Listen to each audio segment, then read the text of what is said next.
श्रीमा श्री अरविंद मंचासीन समस्त भाई भौणी एवं मो सामने थिबा समस्त आत्मा भाई और भौणी मान प्रणाम एवं आज एयर पवित्र तिथि रे मामू को मध्य प्रणाम। प्रत्येक आमर जो अधिवेशन हुए एप्रिल 4 राज्यस्तरीय पाठचक्र सम्मेलन से 2 मास आगु इंग्राजी और ओडिया दुईटा जाक टाइप कर आम पाक सब पठे था प्रस्तुत होगापी कि श्री अरविंद लेखा 6 धाड़ी रे गोटे वाक्य कमा सेमिकोलन एथर आम देखलु जे खाली इंग्राजी आसी ओडिया नाई तेणु जटिल परिस्थिति देखु जो रेनास शब्द उपर आलोचना होची विषय विशेष किसी चिंता कर अनेक भाई या बहुत कथा कहीगले मुझे विशेष वर्णना भितर पशिनी पुनर्जागरण नवजागरण आम दुईटा शब्द शुणी सारे मु मझीरे पशिजी मुझे शब्दटा को तार उत्तर तार से शब्दर अर्थ करुच्ची महाजागरण। आपण मैंने माँ बही इंडिविजुअल माँ जो त्रय स्वरूप 3 महला घर भली इंडिविजुअल यूनिवर्सल ट्रांसेंडेंट व्यष्टिगता विश्वगता एवं विश्वातीता जननी सबू कथा कौन आम हिसाब निकास विचार रे चलुची आम मुंड उपरकू से विश्वजननी अच्छा से मध्य गोटे कंट्रोल स्विचटा हाथ में भी अच्छी तापर आउ जन हाथ में कंट्रोल स्विच अच्छी ये महाजागरण होची बेले बेले बेले बेले चली चली सब चली गोटे प्रकार चली के ऊपर वाला जी अच्छा कालपुरुष तांको कालपुरुष कहतु तांको विश्वजननी कहतु बेलटा से बजे दे सारे ना बेल बजे दे सारे माने आ गोटे नुआ शक्ति नुआ चेतनार स्फुरण होची ताहाको आपण रोकी पारिबे नाही। ये होची से महाजागरण ग्रीसीय बुद्धिवाद और रोमीय प्राणवादर सम्मिश्रण द्वारा ताहाको आमे आउ गोटे अन्य भाषा रे कहले जे समग्र जीवनर समस्या विकास यार समृद्धि पाए वैज्ञानिक दृष्टिकोण रे बुद्धि पश्चात एक आलोक अच्छी जोटा कि हूँ क्रिटिकल थिंकिंग ए सुबुद्धि बुद्धिर मध्य गोटे उच्चतर स्वरूप अच्छी से बुद्धि को प्रयोग करी सबु जिनिस को संगठित सबु जिनिस को व्यवस्थित सबु जिनिस को समृद्ध सब गोटे परीक्षा और गवेषणा द्वारा सबु कथा को प्रामाणिक एवं वास्तव स्तर को आनिबा जो थे कौन सी प्रकार गोटे कुसंस्कार स्थान रही ये किसी गोटे कम कथा नहीं। ग्रीसीय बुद्धिवाद और रोमीय प्राणवादर सम्मिश्रण द्वारा जो अग्निस्फुलिंग सृष्टि है ताहा पाश्चात्य 15 शताब्दी में महाजागरण उद्रेक कला जार परिणाम स्वरूप आधुनिक सभ्यता जन्मलाभ कला।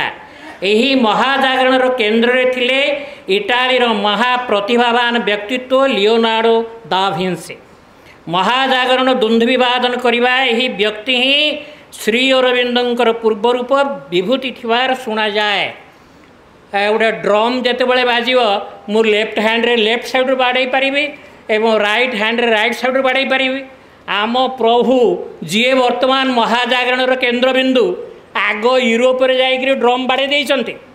यूरोप रे जो रेनासा है पश्चात श्री अरविंद थिले वर्तमान प्राच्य रे भारत रे जो महाजागरण होगापी जाऊँगी हो सारे चली पश्चात रही श्री अरविंद।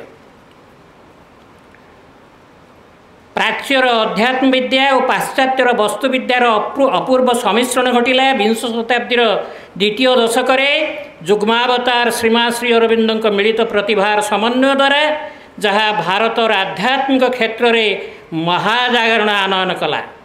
यार धूमिल सूत्रपात 1905 मसीहा बंगभंग आंदोलन और वंदे मातरम विप्लव ही इंधन जोगाई।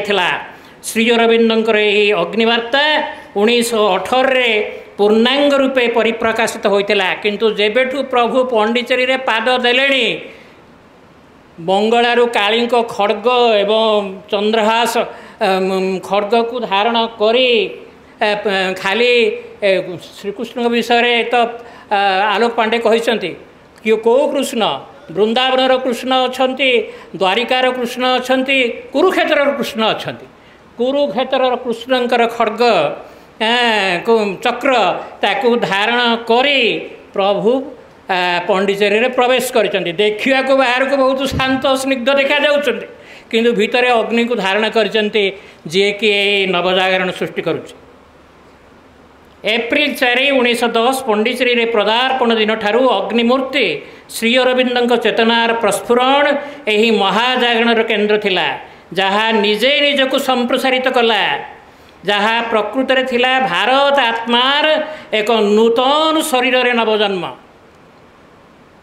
ଏହା ପୁରାତନ ଭାରତାତ୍ମା ଅନ୍ତରରେ ଧାରଣ କରିଥିବା ପ୍ରଜ୍ଞା ପୁରାଣୀର ନୂତନ ରୂପ। ଏଠି ସବୁ ଭାଇମାନେ ଏ ବିଷୟରେ ବିଶେଷ ଆଲୋଚନା କରିବାର ମୋ ପାଇଁ ସ୍କୋପ୍ ନାହିଁ, କରିବାର ଆବଶ୍ୟକତା ମଧ୍ୟ ନାହିଁ। ଏ ପ୍ରଜ୍ଞା ପୁରାଣୀ, ପ୍ରଜ୍ଞା ହେଉଛି ଆତ୍ମାର ଜ୍ଞାନ। ଆମେ ଯେଉଁ ଟାଇମ୍ ଭିଜନ୍ ଆମର ଅଛି, ଆମେ ଗୋଟେ ଲିନିୟର ଟାଇମ୍ରେ ରହିଛୁ, ଗୋଟେ ସଳଖ ଆଖିରେ ଯାହା ଏମିତି ଅମୁକ ମସିହା, ତାପରେ ଅମୁକ ମସିହା, ୟାପରେ ଗ୍ଲୋବାଲ୍ ଟାଇମ୍ ଅଛି, ତାପରେ ଟ୍ରାନ୍ସେଣ୍ଡେଣ୍ଟାଲ୍ ଟାଇମ୍ ଅଛି।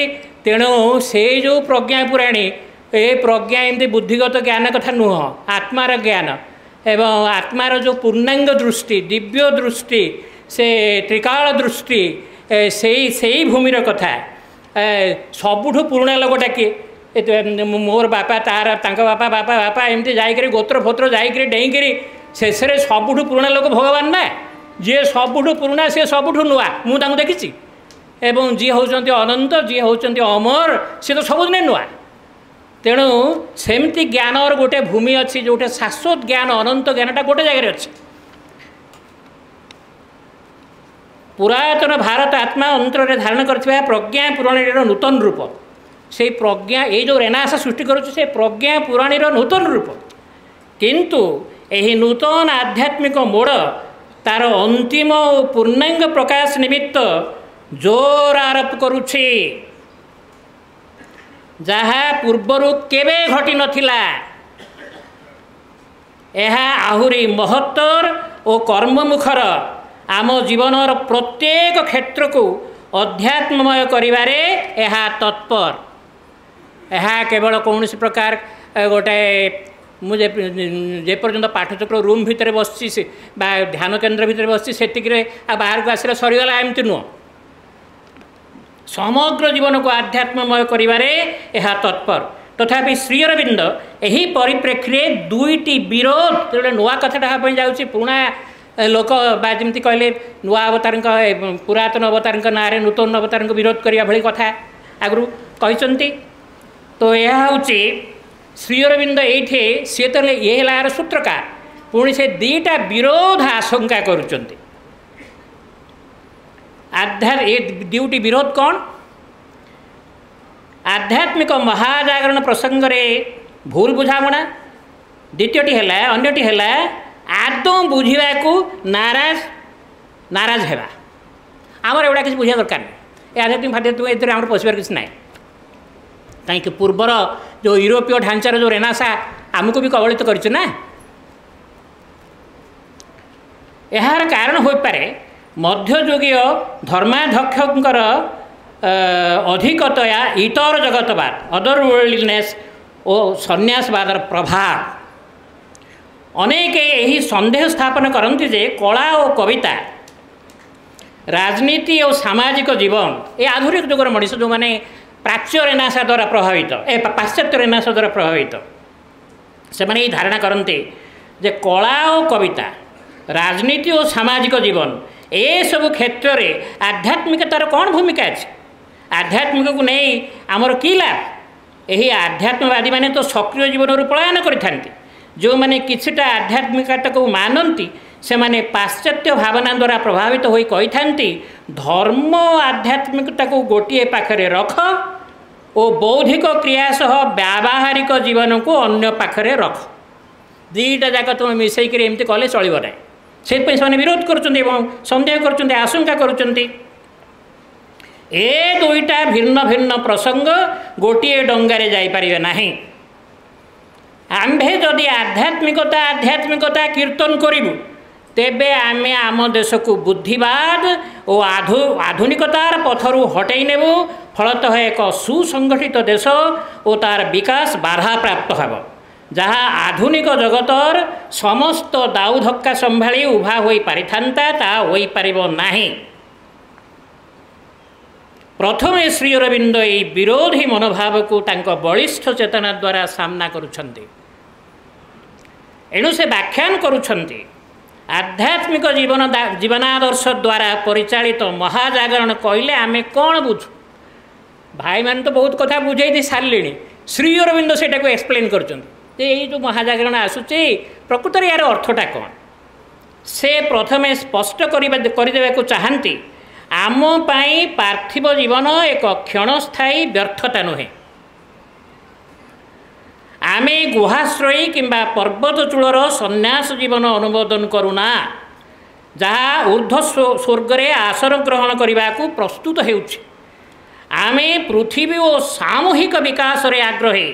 ପୁରାତନ ଯୁଗରେ ଆଧ୍ୟାତ୍ମିକତା ବିଷୟରେ ଭାରତୀୟ ମନୀଷାର ଏତାଦୃଶ ମନୋବୃତ୍ତି କେବେ ହେଁ ନଥିଲା। ଯଦିଚ ମଧ୍ୟଯୁଗରେ ଏଭଳି ମନୋଭାବ କ୍ଷଣକାଳ ପାଇଁ ଜାଗି ଉଠିଥିଲା। ଆଧ୍ୟାତ୍ମିକତା କହିଲେ ଏହା ବୁଝାଯାଏ ନାହିଁ ଯେ ସୀମିତ ନିର୍ଦ୍ଦିଷ୍ଟ ଧର୍ମ ବିଶ୍ୱାସ ରୂପରେ ନୀତିବାଣୀ, ତାହା ଯେତେ ବଡ଼ ଧର୍ମର ହେଉନା କାହିଁକି, ତାହା ହିନ୍ଦୁ, ଖ୍ରୀଷ୍ଟୀୟ, ବୌଦ୍ଧ କିମ୍ବା ଇସଲାମୀୟ ଯାହା ବି ହେଉନା କାହିଁକି, ତାହାର ନିର୍ଦ୍ଦିଷ୍ଟ ଗୁଳା ମଧ୍ୟରେ ନିଜକୁ ବାନ୍ଧି ରଖିବା। ଆଧ୍ୟାତ୍ମିକତା କହିଲେ ତାହାଠାରୁ ଖୁବ୍ ବଡ଼, ଖୁବ୍ ବିଶାଳତର। ଏହା ହେଉଛି ଅନନ୍ତ ଭଗବାନ ମହତ୍ତର ଆତ୍ମା, ଐକ୍ୟର ଉତ୍ସ, ଯାହା ମଧ୍ୟକୁ ଏବର ମାନବ ଜୀବନକୁ ଉତ୍ତୋଳିତ କରି ଧରିବାକୁ ହେବ, ତାଙ୍କ ମଧ୍ୟରେ ନିବାସ କରିବା। ଶ୍ରୀ ଅରବିନ୍ଦ କେବଳ ଭବିଷ୍ୟତବାଣୀ ଶୁଣାଇ ନାହାନ୍ତି, ବିଶ୍ୱଗତ ସଗୁଣ ସକ୍ରିୟ ସଚିଦାନନ୍ଦଙ୍କୁ ଆଲିପୁର କାରାଗାର ମଧ୍ୟରେ ଅନୁଭବ କରିଛନ୍ତି। ମନର ତାମସିକ, ରାଜସିକ ଓ ସାତ୍ଵିକ ଗୁଣର ଊର୍ଦ୍ଧ୍ୱରେ ଚେତନାର ଚତୁର୍ଥ ପ୍ରସ୍ଥରେ ସର୍ବଭୂତସ୍ଥ ସଚିଦାନନ୍ଦଙ୍କୁ ଅନୁଭବ କରିଥିଲେ। ତେବେ ଏହି ଆଧ୍ୟାତ୍ମିକ ମହାଜାଗରଣର କାର୍ଯ୍ୟ କ'ଣ? ଏହାଦ୍ୱାରା କ'ଣ ହେବ? ଏହା କୌଣସି କିଛିକୁ ବାଦ ଦେବ ନାହିଁ। ମାନବ ଜୀବନର ମହାନ ଲକ୍ଷ୍ୟ ସବୁକୁ, ଆଧୁନିକ ଜଗତର ସମସ୍ତ ବଡ଼ ସମସ୍ୟାକୁ, ଯେକୌଣସି ରୂପର ମାନସିକ କ୍ରିୟାବଳୀକୁ, ଯେକୌଣସି ସାଧାରଣ କିମ୍ବା ଅନ୍ତର୍ଗତ ଆବେଗର, ଯାହା ମାନବାତ୍ମାର ଆକାଂକ୍ଷାର ସମୁଚିତ ଉପାୟ, ଯାହାକି ତାର ବିକାଶ, ବିସ୍ତାର, ବର୍ଦ୍ଧମାନ ସାମର୍ଥ୍ୟ ଓ ଆନନ୍ଦ, ଆଲୋକ, ଶକ୍ତି, ପୂର୍ଣ୍ଣତା ପାଇଁ ଆବଶ୍ୟକ, ସେ ସବୁକୁ ବାଦ ଦେବ ନାହିଁ। ମାନବିକ ଆଧ୍ୟାତ୍ମିକତା ମନ, ପ୍ରାଣ ଓ ଶରୀରର ପରିପୂର୍ଣ୍ଣତାକୁ ଅନ୍ତର୍ଭୁକ୍ତ କରାଇବ। ପୁରାତନ ଭାରତୀୟ ସଂସ୍କୃତି ଏସବୁକୁ ମୁଖ୍ୟ ଗୁରୁତ୍ୱ ପ୍ରଦାନ କରିଥିଲା, ଯାହା ଏସବୁର ସୁସ୍ଥ ପୂର୍ଣ୍ଣାଙ୍ଗତାର ଅନ୍ତର୍ଗତ ବା ଯାହା ଘଟାଇବାରେ ସହାୟକ ହୋଇଥାଏ, ତାହାକୁ ସେ ମୂଲ୍ୟ ପ୍ରଦାନ କରେ। ଏହା ବୁଦ୍ଧିର ମୁକ୍ତ ପ୍ରକାଶକୁ ସୁଯୋଗ ଦିଏ, ଯାହାଦ୍ୱାରା ସମସ୍ତ ବୁଦ୍ଧିଗତ ବିଜ୍ଞାନ, ଦର୍ଶନ, ସୌନ୍ଦର୍ଯ୍ୟବୋଧ ସମ୍ପନ୍ନ ସତ୍ତାର ସନ୍ତୋଷ ବିଧାନ ଓ ବହୁବିଧ ଛୋଟରୁ ବଡ଼ କଳାକୃତି, ଶରୀରର ସ୍ୱାସ୍ଥ୍ୟ ଓ ସାମର୍ଥ୍ୟ ପ୍ରତି, ଭୌତିକ ଓ ଅର୍ଥନୈତିକ ଅଭିବୃଦ୍ଧି ଆଦିରେ ଉପଯୋଗ ହୋଇ ମାନବ ଜାତିର ଜୀବନକୁ ସହଜ ଓ ପ୍ରାଚୁର୍ଯ୍ୟରେ ପୂର୍ଣ୍ଣ କରିପାରିବ। ଅତୀତ ଭାରତରେ ମଧ୍ୟ ଏସବୁ ଦୃଷ୍ଟିକୋଣ ଥିଲା। ଦାରିଦ୍ର୍ୟ, ନଗ୍ନତା ଓ ତାମସିକତାକୁ ଏହା କେବେ ବି ପ୍ରଶ୍ରୟ ଦେଇନଥିଲା। ଏହା ମଧ୍ୟ ସାଧାରଣ ସାମରିକ, ରାଜନୈତିକ ଓ ସାମାଜିକ ସାମର୍ଥ୍ୟ ଓ ଦକ୍ଷତା ବୃଦ୍ଧି ଉପରେ ସମାନ ଗୁରୁତ୍ୱ ପ୍ରଦାନ କରିଥିଲା। ନୂତନ ଭାରତ ସେହି ସମାନ ଲକ୍ଷ୍ୟ ପୋଷଣ କରିବ, କିନ୍ତୁ ନୂତନ ଧାରାରେ। ବର୍ତ୍ତମାନ ପାରା ଉପରକୁ ଚଢ଼ିଯାଇଛି, ଆଉ ବୁଦ୍ଧି ସ୍ତରରେ ନାହିଁ, ରିଜନ ଉପରକୁ ପାରା ଉଠିଗଲାଣି। ବିଶାଳ ଭାବନା ରାଜିର ସଦ୍ୟ ବିବିଧ ଆବେଗ ଦ୍ୱାରା ଅନୁପ୍ରାଣିତ ହୋଇ ଓ ଆଧୁନିକ ଯୁଗର ଦାବିକୁ ସୁହାଇଲା ଭଳି ଯନ୍ତ୍ରାବଳୀ ମାଧ୍ୟମରେ ସମ୍ପାଦନ କରିବ। अतिमानस सत्य स्वगर्भरे यही समस्त विद्या और कौशल को धारण कर रही जहाँ श्री अरविंद तांको पंडिचेरी प्रवेश काल ठारू अवधारणा करथिले। अतिमानस ही आध्यात्मिक महाजागरण संभूत करुअछे जहाँ श्री अरविंदଙ୍କ दिव्य संकल्पर अनुवर्ती। तेणु यही नूतन आध्यात्मिक महाजागरण एपरी एक आध्यात्मिकता शिक्षा दिए जहाँ एक सिंगिया होई काहाकू बाद देव नाही बरं सबुकू तार रूपांतर परीक्षागार रे अंतर्भुक्त कराइब। फलतः एक नवजन्म, एक नूतन संस्कृति, एक नूतन प्रजाति और नूतन मानव जातिर उद्भव हेब। श्री अरविंद ही हेले यही महाजागरण महानायक। एवं प्रभु कहते वर्तमान जो नूतन आध्यात्मिकता आसूची से जन को शिक्षक हाँपे हेले योगी हवा को पड़ो। मुझे कथा को उल्टे दूची।